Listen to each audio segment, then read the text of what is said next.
కథలెన్నో చెప్పారు, కవితల్ని రాశారు, కాలాలు దాటారు, యుద్ధాలు చేశారు. ప్రేమలో తప్పు లేదు, ప్రేమలో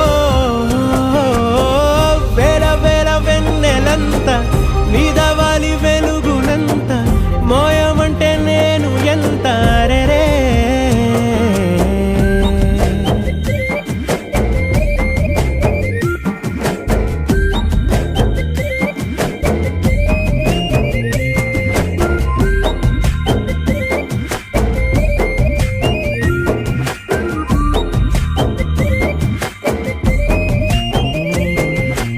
ఆకాశం తాకాలి అని ఉందా, నాతో రా చూపిస్తా